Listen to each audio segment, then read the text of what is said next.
Kata Nabi, man nama an salatin au nasiyaha falyusalli iza zakaraha la kafarata laha illa zalika. Kata Nabi, siapa yang tertidur dari salatnya atau lupa salatnya, maka hendaklah dia salat ketika ingat, dan tidak ada kafarat atas itu kecuali hanya itu saja. Nah, ini hadis ini sebagian memahami untuk ibadah wajib saja. Misalnya Bapak Ibu tertidur subuh, ya, misalnya tadi pulang luar kota sudah jam 3 sampai di Padang, ya, mata tidak tahan lagi rasanya, sudah sehari semalam tidak tidur. Ditunggu azan subuh masih 2 jam lagi. Nah, maka tidur saja. Kalau memang sudah sangat mengantuk, tidur. Jangan tunggu azan, karena tidur dalam keadaan salat dalam keadaan mengantuk itu dilarang juga. Tidur. Setelah tertidur tiba-tiba bangun jam 8. Sudah siang baru bangun. Memang tertidur, memang tidak terdengar azan sama sekali, alarm pun tak dipasang. Jam 8 baru terbangun, maka salatlah dia jam 8 itu, dan itu qada. Bukan tunai lagi, tapi qada namanya. Kalau sekarang kita salat subuh kan usolli fardhu subhi raka'ataini adaan. Adaan ini tunai nih. Tunai pada waktunya, itu adaan namanya. Tapi kalau Bapak Ibu salatnya jam 8, maka itu bukan adaan lagi. Usolli fardhu subhi raka'ataini qadaan. Itu yang mengqada namanya. Nah, jadi kita salat di luar waktunya karena uzur tertidur atau lupa. Maka ketika kita bangun atau ketika kita ingat, langsung kita salat, maka niatnya mengqada karena sudah di luar waktunya. Bisa jadi Bapak Ibu kita tadi di jalan misalnya tidak ada niat menjamak. Biasa aja kita diperkirakan dah sampai, dan tidak ada niat jamak. Tiba-tiba kita lupa sampai di Padang. Baru nanti ingat, wah saya belum salat maghrib. Disalatlah di waktu Isya itu, niatnya mengqada. Itu kalau dia lupa. Nah, ini juga sebagian memahami ini termasuk salat sunat. Ya, tetapi sebagian besar ulama memahami hadis ini untuk salat wajib. Bila dia lupa atau tertidur, maka dia salat ketika dia bangun atau ketika dia ingat dengan niat mengqada namanya. Itulah mengqada. Lalu hadis kedua, hadis dari Umar bin Husain, hadis riwayat Abu Dawud. Ini diceritakan anna Rasulullah kana fi masirin lahu fanamu an salatil fajri fastaiqazu bi harri syamsi fartafa'u qalilan hatta istaqallat syamsu summa amara muazzinan fa azzana fa shalla rak'atan qabla al-fajri summa aqama summa shallal fajra. Diceritakan mereka bersama Nabi, ini suatu kali para sahabat bersama Rasulullah mengadakan sebuah perjalanan. Lalu mereka semua tertidur, ya, sehingga mereka tidak bangun untuk salat subuh. Semua tertidur. Lalu mereka bangun ketika matahari sudah keras cahayanya. Berarti matahari sudah tinggi, sampai cahayanya sudah terasa panas. Bahkan Nabi ketika bangun memerintahkan sahabat untuk bergeser ke tempat yang sudah teduh. Jadi bukan sudah muncul lagi mataharinya, sudah punya bayang-bayang. Mungkin sekitar jam 9 Nabi terbangun. Lalu Nabi menyuruh seseorang azan. Lalu Nabi salat 2 rakaat sebelum fajar. Lalu beliau baru salat subuh bersama sahabat. Ini hadis Abu Dawud. Ini dalam hadis ini Bapak Ibu ada beberapa ketentuan. Satu, bila orang tertidur tadi dan dia baru bangun matahari sudah tinggi, itu bahkan sudah panas cuacanya, maka dia boleh salat ketika itu, niatnya mengqada tadi, dan boleh azan. Itu Nabi menyuruh azan nih. Memang azan itu prinsipnya masuk waktu. Kata Nabi, iza hadaratis shalah falyu'azzin lakum ahadum minkum. Bila waktu salat datang, maka azanlah salah seorang kamu memberitahukan waktu salat datang dan memanggil orang berjamaah. Tapi kalau kasusnya begini, tertidur semua, walaupun sudah siang, tidak waktu subuh lagi, boleh azan. Ya, sunahnya begitu, boleh azan. Lalu Nabi salat sunat 2 rakaat. ini matahari sudah tinggi, bahkan sudah ada bayang-bayang. Maka Nabi salat sunat 2 rakaat yang disebut salat sunat sebelum salat sunat fajar itu, atau qabliyah subuh itu. Baru Nabi salat subuh. Jadi artinya, kalau Bapak Ibu bangunnya siang, masih boleh salat sunat qabliyah. Tapi tidak lagi di waktu fajar namanya. Tapi salat sunat masih dibolehkan. Jangan Bapak Ibu misalnya terlambat bangun subuh ini, lalu langsung saja subuh. Tetaplah salat sunat. Ya, walaupun tidak ada lagi waktu subuh. Dan itu dicontohkan Nabi. Itu boleh hukumnya. Ya. Nah, hadis yang ketiga dari Uqbah bin Mukram, man lam yusalli raka'atal fajri falyusallihima ba'da an tatlu asyams. Siapa yang belum salat 2 rakaat di waktu fajar, maka salatlah dia setelah terbit matahari. Ini hadis At-Tirmizi. Jadi kalau ada orang dia belum salat 2 rakaat di waktu fajar ini, matahari sudah terbit, kata Nabi, salat dia ketika matahari terbit itu. Ini ya yang menunjukkan betapa pentingnya salat sunat yang 2 rakaat di waktu fajar tadi.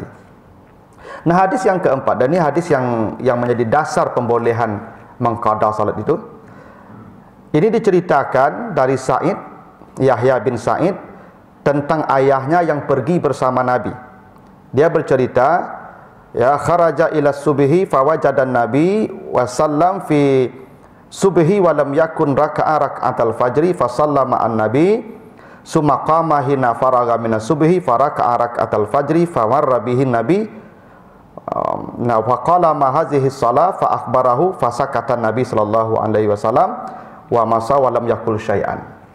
Jadi kakeknya Yahya bin Sa'id bercerita, satu kali dia datang ke Masjid Nabawi salat, dan dia menemukan Nabi sudah salat subuh bersama para sahabat. Sudah salat subuh. Selesai salam Nabi, dia bangkit salat 2 rakaat. Kakeknya Yahya bin Sa'id ini.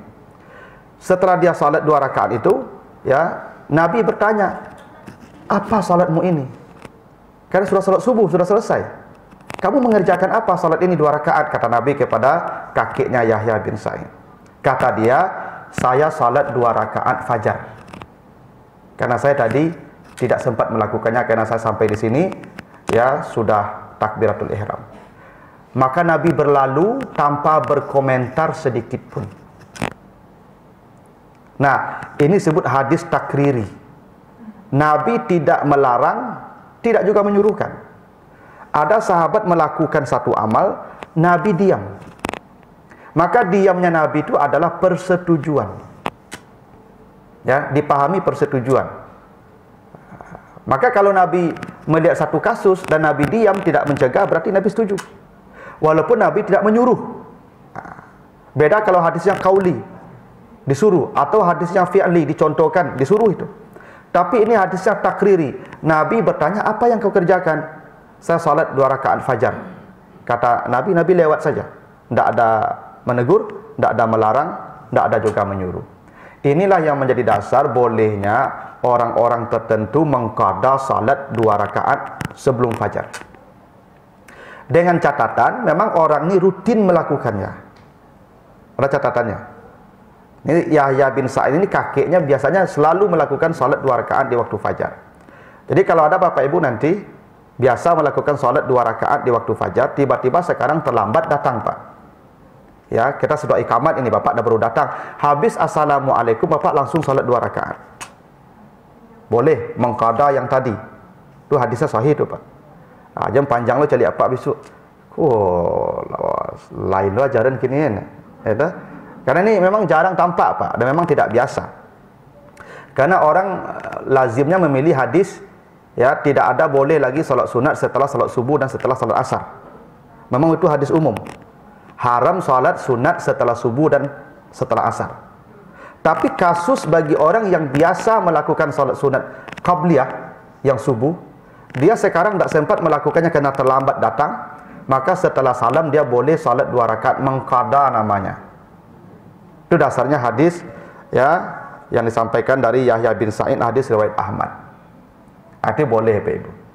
Jadi kalau Bapak Ibu bertanya, boleh tidak orang mengqada salat ya qabliyah subuh, ya boleh, selama dia memang rutin mengerjakannya.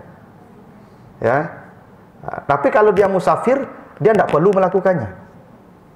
Bapak Ibu kalau pergi ke Jakarta, pergi ke bandara subuh itu, lalu solat di jalan, tidak perlu melakukan solat sunat. Karena bagi orang musafir, solat sunat itu tidak perlu dilakukan, tapi pahalanya tetap dicatatkan untuknya.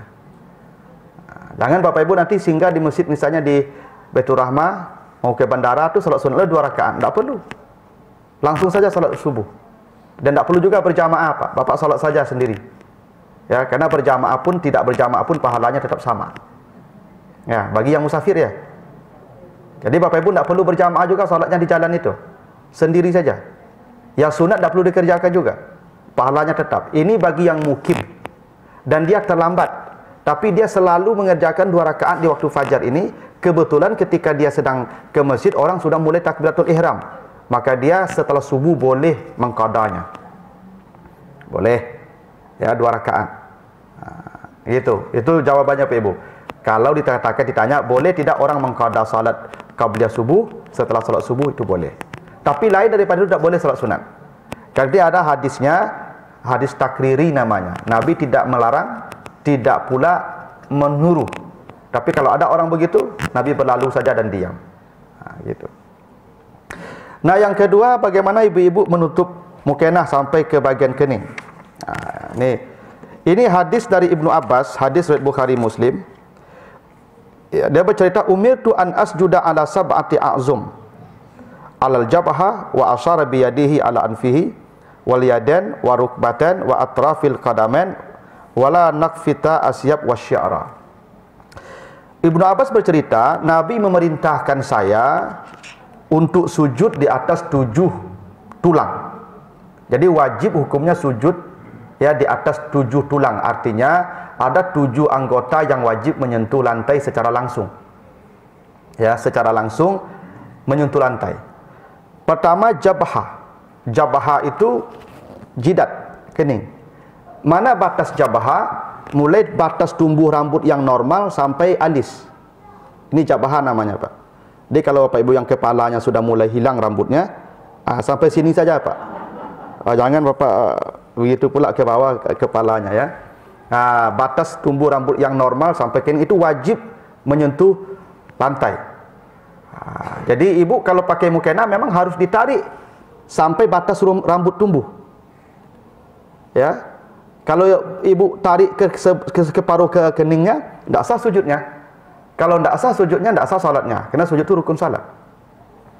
Maka Bapak Ibu pakai pecinya bukan begini. Ya. Kalau seperti ini pasang pecinya, Pak, cari gulai ayam nama Pak di kampung, Bu. Kalau Kamis sore aku beriku pasang peci, Pak. Mendoa. Jadi pasang pecinya tarik ke belakang, Pak. Karena prinsipnya peci ini dulu kan rambut orang panjang-panjang. Laki-laki boleh rambut panjang. Nabi itu sebahu rambutnya itu. Nah, dulu ketika rambutnya panjang supaya rambut tidak menyentuh keningnya ketika sujud, maka ditarik dengan peci ke belakang. Ini alasan pertama peci ini muncul, Pak. Ya. Jadi memang kening ini wajib, batas tumbuh rambut sampai ke alis. Ini wajib menyentuh lantai. Dan lantai. Karena itu ibu-ibu tidak boleh sujud di atas mukena. Karena ada ibu-ibu ni kan mungkin kurang berhasil nampak tampil sujud, nyujuluan mukena, kamu tu sujud atas mukena ada. Tak sah sujudnya. Karena ibu tidak sujud di atas lantai. Ibu sujud di atas pakaian ibu. Ya. Sujud di atas pakaian tu tak sah. Sujud harus di atas lantai langsung. Kecuali mukena taruh di bawah dari awal, itu sajadah namanya. Tapi sekarang mukena sedang ibu pakai. Lalu karena ibu takut keningnya kotor, mungkin tadi pakai make up kan. Lalu di juluan kamu mukena itu. Sujud di atas mukena itu. Berarti sujud ibu tidak sah karena kening ibu tidak menyentuh lantai langsung. Itu aturannya. Ya. Lalu kata Nabi, Nabi kasih tunjuk ke hidung. Jabha kata Nabi ditunjuk hidung juga. Tapi yang disebut Nabi kening, hidung tidak disebut, tapi Nabi kasih tunjuk ke sini juga. Itu artinya hidung juga ke lantai. Ya, tapi Nabi tidak menyebutkan hidung. ditunjuk saja. Maka ini Bapak Ibu, hidung tidak wajib seperti kening, tapi afdalnya hidung dan kening bersamaan ke lantai langsung, ya. Tapi tergantung kondisi hidungnya juga. Kalau mini mungkin agak susah ya. Kalau hidungnya panjang mungkin lebih mudah, nak. Ya. Tapi karena itu pakai masker memang tidak boleh sebetulnya, karena hidung harus menyentuh lantai. Jadi pakai masker itu memang dalam salat tidak boleh. Secara asal ya, hukum asalnya tidak boleh. Bapak Ibu kalau baca nanti hadis dari Abu Hurairah, ya. Nah, ini dalam bab ma yukrahu fi shalah, hadis ya Ibnu Majah, Nabi menjelaskan, ya, naha Rasulullah an yughattiyar rajulu fahu fi shalah. Ini hadis sahih begitu. Rasulullah melarang seseorang menutup mulutnya dalam salat. Tuh, dalam Sunan Ibnu Majah itu disebutkan hadis dari Abu Hurairah. Nabi melarang seseorang salat menutup mulutnya. Ya, artinya pakai masker seperti kita sekarang. Memang prinsipnya tidak boleh. Hadisnya sahih. Cuman menariknya, hadis ini oleh Ibnu Majah diletakkan dalam bab ma yukrahu fis shalah. Bab hal-hal yang makruh dalam salat. Bukan yang membatalkan salat, tapi yang makruh dalam salat. Artinya mengurangi nilai dan pahala salat. Karena itu kalau ada orang dalam kondisi normal dia menutup hidungnya, maka salatnya tetap sah, cuman makruh. Nah, persoalan sekarang kita kondisi dalam darurat, kondisi yang tidak normal. Maka dalam kondisi seperti ini, para ulama membolehkan karena menjaga keselamatan jiwa lebih diutamakan daripada menjaga aturan agama. Begitu kaidah fikihnya. Ya, menjaga diri, menjaga keselamatan jiwa lebih diutamakan daripada menjaga aturan agama. Makan babi itu dalam agama aturannya haram. Tapi asalkan kalau tidak makan babi dia mati, maka makanlah babi itu, jagalah kehidupan. Nah, jadi menjaga aturan agama itu dinomorduakan ketimbang ketika ada aturan jiwa yang harus dijaga. Karena itu dalam kondisi sekarang pakai masker sebenarnya tidak ada masalah. Tapi ketika normal nanti keadaan, tidak boleh lagi pakai masker. Walaupun tidak membatalkan, tapi dia masuk bab ya makruh dalam salat. Nah, kemudian hadis yang ketiga, masalah ketiga tentang bagaimana berjalan menuju masjid kalau sudah iqamat. Ini hadis riwayat Bukhari Muslim dari Abu Hurairah. Iza sami'tumul iqamah famsu ila shalah wa alaikum bisakinah wal waqar wa la tusri'u fama adraktum fasallu wa ma fatakum fa'atimmu. Apabila kamu sudah mendengar iqamah, jadi kita dari rumah orang sudah iqamat nih, maka berjalanlah menuju masjid dengan tenang dan santai. Jadi berjalanlah dengan tenang dan santai. Jangan tergesa-gesa. Jangan tergesa-gesa. Lagi berlari. Berapapun yang kau dapatkan nanti, maka sempurnakanlah kekurangannya. Misalnya ibu berjalan lah payah lah ego berjalan. Enggak. Rumah jauh lah kiranya. Walaupun timbul risiko lah tahiyat akhir orang. Tidak apa-apa. Nanti sambung 4 rakaat lagi. Daripada ibu tak kaja-kaja buru-buru, ya, lalu mohon maaf sampai tangkik ke ya kambennya tu. Apa-apa di belakang nampak ke bati ibu-ibu. Lah tanianyo lah apa-apa di belakang bagai. Karena ibu-ibu kalau berjalan kencang itu pemandangnya tidak baik, tidak bagus. Ya kan? Kami pun malu dari ibu berjalan seperti itu. Ya tahu? Itu kenapa Nabi Musa ketika ya berjalan dengan anak gadis Nabi Khidir, itu Nabi Musa di depan. Nabi Syuaib. Anak gadis Nabi Syuaib, itu kan Nabi Syuaib itu suruh anaknya jemput Nabi Musa tuh karena telah membantu tadi. Nabi Musa tak tahu jalan ke mana nih rumahnya. Kata Nabi Musa, tuntun saya dari belakang. Ya, nanti cara menuntunnya pun tidak dengan kata-kata, dilempar sebatu. Kasuuk tuh. Dilempar batu ke kidah, ke kidah tu Pak Ibu. Tak bersuara Pak Ibu. Ya tak? Begitu memang dalam Islam memang harusnya Bapak Ibu. Itu kenapa ya kalau ada laki-laki berjalan di belakang ibu-ibu, ibu geser ke kiri, lalu rem sampai bapak-bapak ini mendahului ibu, baru ibu jalan. Jangan ibu tenang saja santai berjalan di depan bapak-bapak di belakang. Damai bapak-bapak tu kau. Tak boleh tu, perempuan berjalan di depan, laki-laki di belakang tu tak boleh, kecuali isteri kita. Kalau isteri kita memang begitu, isteri di depan, bapak di belakang. Oh nyelur orang begitu kalau tinggal belakang. Gitu. Nah jadi Bapak Ibu, jadi memang ibu-ibu apalagi ini tidak boleh berjalan dengan cepat ke masjid. Ya, sudah iqamat pun tidak boleh berjalan cepat, apalagi belum iqamat. Makanya dalam bahasa Al-Quran, setiap perempuan yang berjalan selalu tamshi katanya. Coba bacalah surat Al-Qasas, cerita Nabi Musa dan anak Nabi SAW. Ya, fajaat ihdahuma tamshi ala istihya. Tamshi itu kata masya, berjalan melambat. Kalau berjalan kencang namanya sara yasiru. Itu maka mobil tu sayyarah karena kencang jalannya. Ya. Sara tu berjalan kencang. Nah, tapi kalau atau sa'a tu berjalan kencang juga, maka sa'i itu berlari, Pak. Ya, sa'i itu berjalan seperti berlari. Tapi setiap Allah berbicara perempuan dalam Al-Quran, seperti saudara Nabi Musa berjalan ke istana Firaun untuk memberitahukan ada wanita yang bisa menyusukan Musa, ibunya. Itu jalannya tamsi juga. Anak gadis Nabi Shu'aib tamsi juga. Ya, itu artinya jalan lambat. Jadi ibu-ibu memang jalannya harus lambat, Pak. Jadi apa jam berang lo Pak, kalau ibu kau lambik berjalan, mama lambik saya Kak. Memang cerita ibu-ibu tu berjalannya Pak. Ya. Harusnya begitu tu Pak. Memang tamsi. Itu makanya Nabi kalau keluar dengan istrinya selalu menaikkan istri itu di atas onta. Lalu Nabi dan sahabat berjalan di tanah. Yang di atas onta tu perempuan. Kenapa perempuan kau jalannya lambik mana? Ya kan? Payah jadi pulang patang. Ya. Memang begitulah ibu-ibu ini.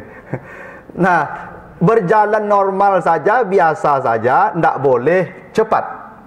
Ya, itu adabnya begitu. Karena tubuh ibu-ibu ini tidak boleh, ya, seperti apa ya, kalau berjalan kencang itu tidak bagus dilihat. Nah, karena itu dalam salat ibu-ibu nanti jangan terburu-buru datang ke masjid. Berapapun rakaat yang ibu dapatkan sudah, kurangnya tambah. Sebab kalau ibu-ibu bapak-bapak, termasuk bapak-bapak, terburu-buru lari-lari ke masjid, sampai di masjid nanti tu sasak angok langsung tu. Ya, hendak Allahu Akbar. Orang di sabalanya bapak ibu hilang khusyuknya. Ala menahan bunyi angok bapak ibu, bahunya lah. Ya tu. Pakai masker nanti bisa habis oksigennya tu. Ya tu. Bisa keracunan bapak ibu nanti itu. Ya. Itu kenapa bapak ibu tidak boleh cepat-cepat datang ke masjid. Berjalan santai saja. Berjalan santai. Nah karena itu kalau memang bapak ibu agak jauh rumahnya, sedang terlambat, pakai kendaraan sajalah. Ya, tidak usah berjalan kaki lagi. Kalau mau berjalan kaki juga tentu agak cepat perginya. Ya. Jadi itulah hadis-hadis yang menjelaskan tentang 3 perkara tadi bapak ibu ya. Ya. Kalau ada pertanyaan bapak ibu saya persilakan. Silakan ibu dulu Pak.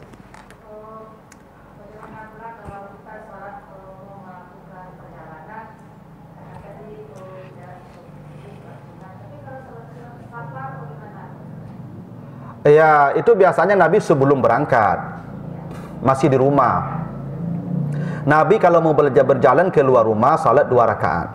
Memang begitu sunnahnya. Tapi bukan di perjalanan. Di perjalanan tidak ada lagi salat. Yang wajib saja dipotong-potong. Apalagi yang sunat.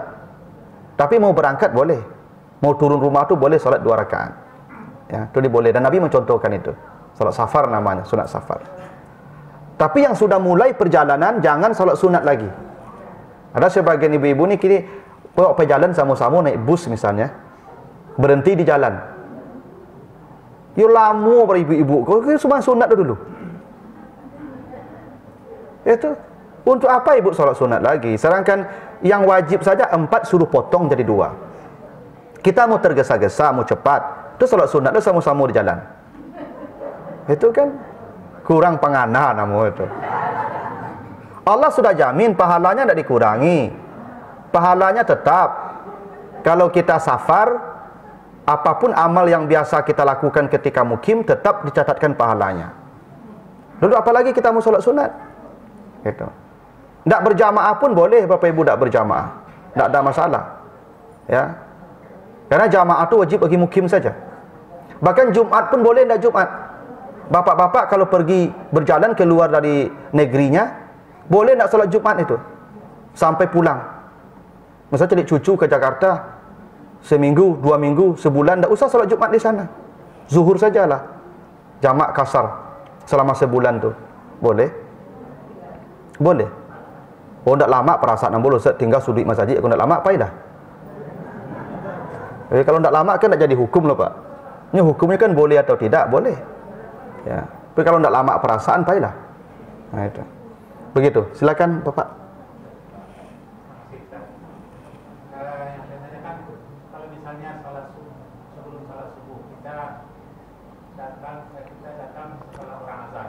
Ini yang kita lakukan itu salat tahiyatul masjid atau salat fajar? Ini ada hadis sahih dari Aisyah. Aisyah bercerita, kana Rasulullah sallallahu alaihi wasallam iza tala'al fajru la yusalli illa rak'atain khafifatain. Rasulullah itu bila sudah terbit fajar, berarti sudah azan subuh tu Pak. Karena terbit fajar itu azan, pasti itu. Karena kata Nabi bila datang waktu salat azan, waktu subuh itu fajar. Nabi kalau sudah terbit fajar tidak melakukan salat kecuali hanya 2 rakaat yang ringan. Maksudnya salat sunat. Nabi kalau sudah terbit fajar, sudah azan, Nabi hanya salat 2 rakaat saja. Itu pun ringan sampai ayatnya Al-Kafirun dan Al-Ikhlas. Jadi kalau Bapak terlambat datang, misalnya Bapak datang ke masjid, ya azan sudah selesai, mungkin waktu tinggal 3 atau 4 menit lagi, salat saja 2 rakaat. Di 2 rakaat itu include semua di situ. Tahiyatul masjid masuk di situ, yang rawatib atau fajar masuk di situ, wudu pun bisa masuk di situ. Dan niatnya mutlak saja, sengaja aku salat 2 rakaat karena Allah. Ya 2 saja, walaupun waktunya sudah masih 10 menit lagi, ya 2 juga. Ya 2. Karena begitu dicontohkan Nabi. Niatnya, karena tahiyatul masjid itu tidak ada secara khusus.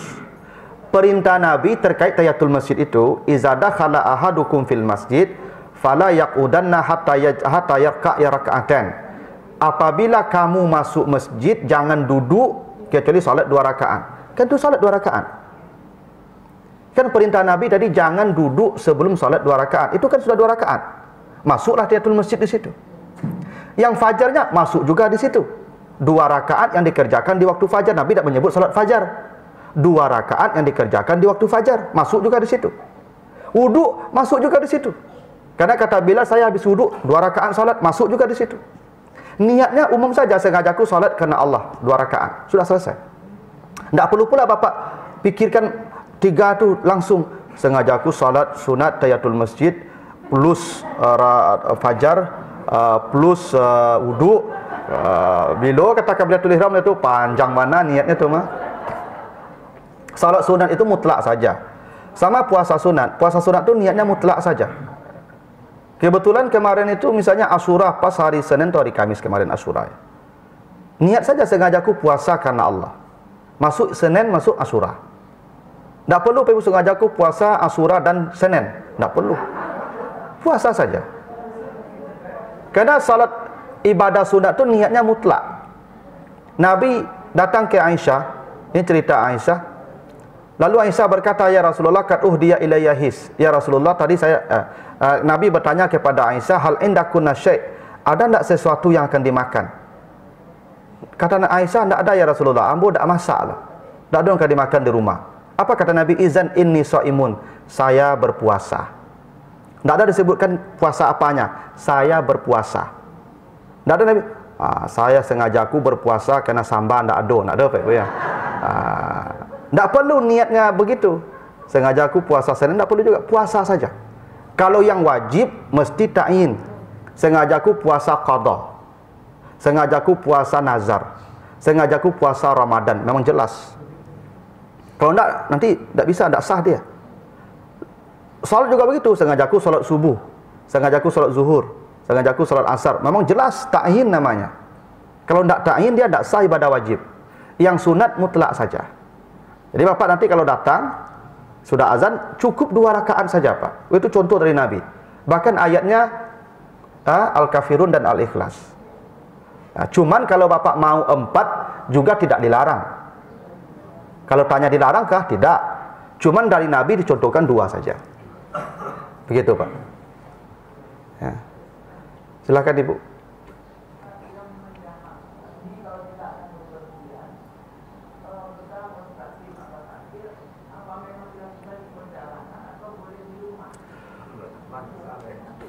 Oh ya, ini perbedaan ulama ada di situ Ibu. Kalau Asy-Syafi'i harus berjalan dulu, melewati batas negeri.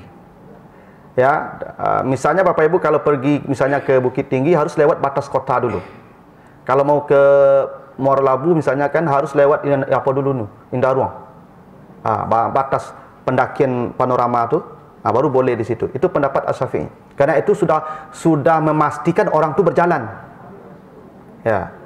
Tapi sebagian ulama tidak, asalkan perjalanannya sudah pasti. Apa pasti? Perjalanan tiket sudah ada, mungkin sudah boarding dia, pesawatnya belum datang, tapi kepastian berangkat sudah ada, maka dia sudah boleh menjamak dan mengkasar. Misal Bapak Ibu masih di bandara, ya toh, Bapak Ibu belum berangkat, pesawatnya bahkan belum datang, sudah boleh menjamak dan mengkasar. Ya, kenapa? Karena perjalanannya sudah pasti, sudah boarding. Ya, kecuali baru berencana, belum ada persiapan, itu tidak boleh. Jadi memang itu ada perbedaan pendapat ulama. Kalau saya lebih memilih pendapat sama dengan yang puasa. Bapak Ibu kalau sudah beli tiket, sudah pasti berangkatnya, menurut hitungannya sudah pasti berangkatnya, hanya kadar Allah yang tidak membatalkannya. Berangkat jam 1 siang nanti pesawat. Bapak Ibu boleh tidak sahur dari pagi, boleh makan dari pagi, boleh tidak sahur, walaupun berangkat nanti jam 1. Kenapa? Kepastian berangkat sudah ada. Dalam puasa begitu. Ya. Jadi tidak mesti kalau puasa itu berangkat dulu. Makanya Allah tidak mengatakan musafir, faman kana minkum maridan au ala safar. Allah tidak mengatakan faman kana minkum maridan au musafir. Maridan kata sifat, musafir kata sifat. Kata sifat itu terkait dengan waktu. Jadi orang baru boleh berbuka kalau sakit jika sakit sudah terjadi. Yang berencana sakit belum boleh berbuka. Karena maridan kata sifat. Ambo rencana mungkin sakit biko jandu balik itu. Tidak boleh Pak. Tidak boleh. Sakitnya sudah harus terjadi. Karena kata sifat begitu. Tapi kalau safar tidak kata sifat, masdar infinitif. Allah tidak mengatakan musafir, tapi ala safar. Apa bedanya kalau ala safar? Yang penting dia sudah pasti akan berangkat, walaupun belum berangkat, maka dia sudah boleh berbuka, makan dan minum. Itu bedanya safar dengan sakit. Memang safar dan sakit sama-sama membolehkan kita berbuka, tapi sakit baru boleh kalau sudah terjadi. Maka kata sifat maridan. Musafir tidak, bukan musafir tapi ala safar, menunjukkan belum terjadi pun perjalanan, orang sudah boleh makan dan minum. Termasuk menjamak, kiasnya ke situ, menjamak dan mengkasar. Boleh. Kalau memang kepastian berangkat sudah. Bagaimana cara memastikan tuh? Sudah ada tiket, tanggalnya, jamnya, boardingnya.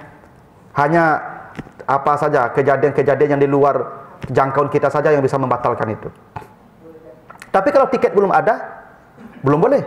Walaupun sudah berencana Pak, tapi tiket belum punya. Jadwal keberangkatan belum ada, belum pasti. Itu tidak boleh. Jadi itu menurut pendapat saya boleh Ibu di rumah menjamak dan mengkasar itu boleh dari rumah. Atau misalnya Bapak Ibu tidak pakai, mungkin pakai mobil, tapi memanglah pasti berangkat. Barang lah naik ke Tioto. Atau barang minimal lah tunggu sadonya. Ya tinggal menunggu waktu datang, waktu salat datang aja lah. Sudahlah, boleh menjamak dan mengkasar. Ya, tapi kalau Asy-Syafi'i lebih hati-hati lagi. harus lewat batas negeri dulu. Ini bukti orang sudah pasti berangkatnya, karena sudah lewat batas negerinya. Karena boleh jadi kalau masih dalam negerinya, balik belakang balik. Begitu aturannya, Ibu. Jadi boleh. Baiklah Bapak Ibu, begitu ya. Mudah-mudahan ada manfaatnya. Lebih kurang mohon maaf. Subhanakallahumma wa bihamdika, asyhadu an la ilaha illa anta, astaghfiruka wa atubu ilaika. Assalamualaikum warahmatullahi wabarakatuh.